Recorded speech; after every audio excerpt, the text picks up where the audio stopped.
Hi friends, please subscribe to Amravati Media and press the bell icon for more latest updates.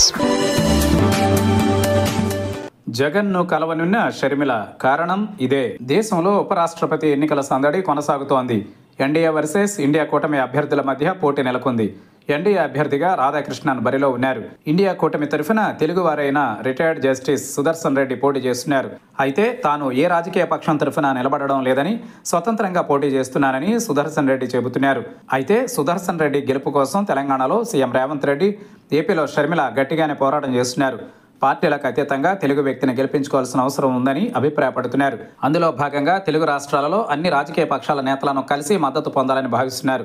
దీంతో AP Congress అధ్యక్షురాలు Sharmila, TDP అధినేత చంద్రబాబు, జనసేన అధినేత పవన్ కళ్యాణ్, వైఎస్ఆర్ కాంగ్రెస్ అధినేత జగన్మోహన్ రెడ్డిని కలుస్తారని తెలుస్తోంది. అయితే ఆ మూడు రాజకీయ పార్టీలు ఇప్పటికే ఉపరాష్ట్రపతి ఎన్నికలలో మద్దతు విషయంలో స్పష్టతనిచ్చాయి. ప్రస్తుతం ఏపీలో ఎంపీల సంఖ్య దాదాపు 40 మందికి పైగా ఉన్నారు. అయితే ఆ ఓట్లన్నీ గంపగుత్తిగా ఎన్డీఏ అభ్యర్థికి పడే అవకాశాలు ఉన్నాయి. ఎందుకంటే ఎన్డీఏలో తెలుగుదేశం పార్టీ కీలక భాగస్వామి, ఏపీలో టీడీపీ, కూటమిలో బీజేపీ భాగస్వామ్య పక్షంగా ఉంది. సో వీటికి జనసేన తోడుగా ఉంది. అయితే వైఎస్ఆర్ కాంగ్రెస్ పార్టీకి 11 మంది ఎంపీల బలం ఉంది. వైఎస్ఆర్ కాంగ్రెస్ పార్టీ సైతం ఎన్డీఏ అభ్యర్థికి మద్దతు తెలిపింది. అందుకే తెలుగు రాష్ట్రాల విషయంలో కాంగ్రెస్ పార్టీ భిన్న వైఖరితో ముందుకు వెళుతోంది. లోకల్ సెంటిమెంట్ తేవాలని భావిస్తోంది. అందులో భాగంగా ఏపీ కాంగ్రెస్ చీఫ్ షర్మిలకు కీలక ఆదేశాలు ఇచ్చినట్లు తెలుస్తోంది. AP CM Chandrababu, deputy CM Pawan Kalyan, YCP అధినేత జగన్మోహన్ రెడ్డిని కలవాలని ఆదేశాలు ఇచ్చినట్లు సమాచారం.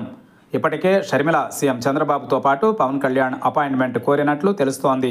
వారిద్దరినీ కలిసిన తరువాత వైఎస్ఆర్ కాంగ్రెస్ పార్టీ అధినేత జగన్మోహన్ రెడ్డిని కలుస్తారని ప్రచారం సాగుతోంది. సోదరుడు జగన్మోహన్ రెడ్డిని గత కొంతకాలంగా రాజకీయంగా విభేదిస్తున్నారు షర్మిల. 2019 ఎన్నికలకు ముందు జగన్మోహన్ రెడ్డి కోసం పనిచేశారు షర్మిల. వారి మధ్య మంచి సంబంధాలు ఉండేవి. అయితే ఏపీలో వైఎస్ఆర్ కాంగ్రెస్ అధికారంలోకి వచ్చిన తరువాత కుటుంబంలో వివాదం పెరిగింది.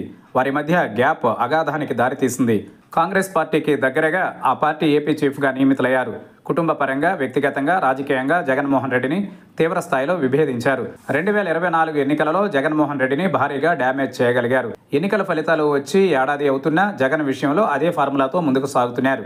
ఆయనతో వేదికలు పంచుకునేందుకు కూడా ఆసక్తి చూపడం లేదు. చివరకు తండ్రి రాజశేఖర రెడ్డి జయంతి, వర్ధంతి సమయంలో కూడా సామూహిక ప్రార్థనలకు కూడా ఇష్టపడడం లేదు. అటువంటిది ఇప్పుడు ఉపరాష్ట్రపతి ఎన్నికలలో మద్దతు కోసం జగన్మోహన్ రెడ్డిని కలుస్తారా లేదా అన్నది హాట్ టాపిక్ అవుతోంది. వైఎస్ఆర్ కాంగ్రెస్ అధినేత జగన్మోహన్ రెడ్డి వైఖరిలో మార్పు రావడం లేదు. ముఖ్యంగా బీజేపీ విషయంలో తన పాత ఆలోచనతోనే ముందుకు వెళుతున్నారు. అదే సమయంలో కాంగ్రెస్ పార్టీని తీవ్రంగా వ్యతిరేకిస్తున్నారు. అయితే అది కేసుల భయంతోనని స్పష్టమవుతోంది.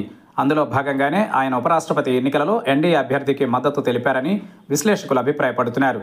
ప్రస్తుతం రాహుల్ గాంధీ నేతృత్వంలో కాంగ్రెస్ పార్టీ బలమైన ఉనికి చాటుకునే ప్రయత్నంలో ఉంది.